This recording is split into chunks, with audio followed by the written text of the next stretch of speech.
ముఖ్యంగా sir first Delhi issue తీసుకుంటే west బెంగాల్లో ప్రభుత్వం కూలిపోయి మమతా బెనర్జీ ప్రభుత్వం కూలిపోయిన తర్వాత బీజేపీకి ఫుల్ హ్యాండ్ వచ్చింది. ఇప్పుడు రాజ్యసభలో కూడా పూర్తిగా సీట్లు పెంచుకునేటువంటి రకరకాల ప్రయత్నాలు అవి జరుగుతున్నాయి. ఈ సందర్భంలో పార్లమెంట్ వర్షాకాల సమావేశాలని చాలా సజావుగా జరుపుకోవచ్చు అని బీజేపీ భావిస్తున్న తరుణంలో మనకు అసలు తిరుగులేదు అని భావిస్తున్న తరుణంలో ఇప్పుడు ఒక చిన్న సోషల్ మూవ్మెంట్గా స్టార్ట్ అయినటువంటి కాక్రోచ్ ఉద్యమం అనేటువంటిది, కాక్రోచ్ జనతా పార్టీ అనేటువంటిది వేళ పెద్ద నిరసనగా మారి మహాధర్నాగా మారి మనం చూస్తున్నాం. విద్యార్థుల నీట్ పరీక్షా పత్రం లీకేజ్కి సంబంధించి వాళ్ళు న్యాయమైన డిమాండ్లు అడుగుతున్నారు.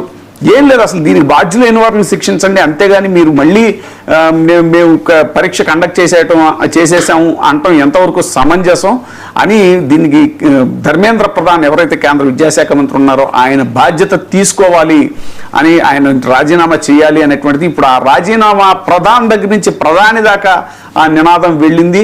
అంతేకాదు జంతర్ మంతర్ నుంచి నిరసన దీక్షలు అనేటువంటివి సాక్షాత్తు ప్రధాని మోడీ ఇంటి ముందుకే నిరసన దీక్షలు రావటం, ప్రతిపక్ష నాయకుడు అయినటువంటి రాహుల్ గాంధీ గారు కూడా ఈ నిరసన దీక్షల్లో పాల్గొనడం అనేటువంటిది ఇప్పుడు ఆందోళన కార్యక్రమాల్లో ఇదంతా కూడా ఒక పెద్ద ఉద్యమం కింద గతంలో మనం చూసినటువంటి ఉద్యమాల స్థాయిలో రైతు ఉద్యమాలు జరిగినప్పుడు ఎలా అయితే వ్యవసాయ చట్టాలను వెనక్కి తీసుకోవడం జరిగిందో కేంద్ర ప్రభుత్వం, ఇప్పుడు మళ్ళీ ఆ స్థాయిలో ఈ ఉద్యమం జరుగుతోంది అని చెప్పుకోవాలి. ఈ పరిణామాలన్నింటినీ మీద డిస్కస్ చేయడానికి మనతో ఉన్నారు డాక్టర్ సర్వేశ్వర రెడ్డి గారు. సార్, ఎలా చూస్తారు మీరు ఈ పరిణామాలని? ఇప్పుడు పేపర్ లీకేజ్ దాంట్లో ఈ మూమెంట్ తీసారు, దాని బ్యాక్గ్రౌండ్ వేరే ఉన్నాయి. ఈ గవర్నమెంట్ను అస్థిరపరచడానికి ఉద్దేశపూర్వకంగా చేస్తున్నట్లు గవర్నమెంట్ భావించింది. అవును, బీజేపీ గవర్నమెంట్ భావించే వీళ్ళు అట్లా ప్రధానమంత్రి ఇంటర్వ్యూకి పోవడానికి లేదు.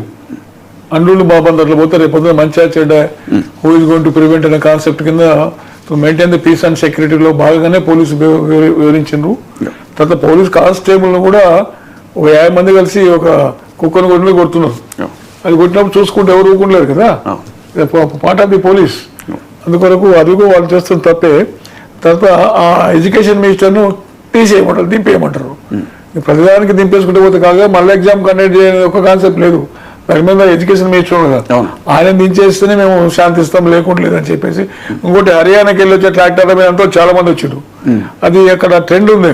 ఇప్పుడు కేజ్రీవాల్ గారి యొక్క బ్యాక్గ్రౌండ్, ఇప్పుడు అభిజిత్ అనే పిల్లవాడు కేజ్రీవాల్ పార్టీలో 7 years పనిచేసాడు. పనిచేసి అక్కడ ఆయన భావాలు బాగా వంటపట్టు ఉన్నాయి. ఇంటర్నల్ గా మన ప్రొవోకింగ్ నేచర్ జరుగుతున్నట్లయితే కనిపిస్తుంది.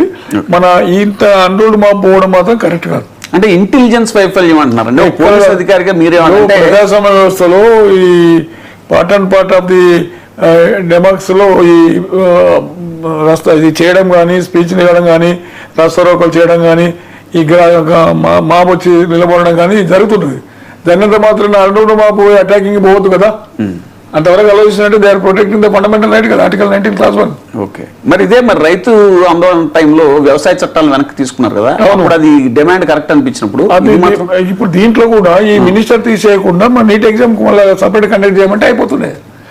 చేశారు ఆల్రెడీ, చేసిండ్రు. అదే ఇప్పుడు వాళ్ళు అనేది ఏంటంటే కోట్ల మంది విద్యార్థులు భవిష్యత్తు కదా, వాళ్ళు కేవలం ఇప్పుడు ఆల్రెడీ కోల్పోయిన ఏది మన దగా పడినటువంటి స్టూడెంట్స్ ఎవరైతే ఉన్నారో వాళ్ళకి ఏ రూపంగా వాళ్ళకి పరిహారం కూడా ఇవ్వాలి, ₹1 విద్యార్థులు ఎవరైతే ఉన్నారో. అంతేగాని కేవలం మీరు మళ్ళీ ఇంకోసారి ఎగ్జామ్ కండక్ట్ చేయడం అనేటువంటి పరిష్కారం కాదు కదా అనేటువంటిది కదా వాళ్ళ డిమాండ్. మన గివెన్ ఆపర్చునిటీ కదా, మరి ₹1 కూడా పోతే కాదు కదా. ఇప్పుడు వీళ్ళు కూడా వాళ్ళు కూడా రాస్తారు, ఇంటెలెక్చువల్స్ రాస్తారు, ఆటోమేటిక్ వస్తుంది. అది that is not a correct demand as per my opinion. అట్లా అందుగురించి ఏది ఏమైనా దీని బ్యాక్గ్రౌండ్ లో ఉంది.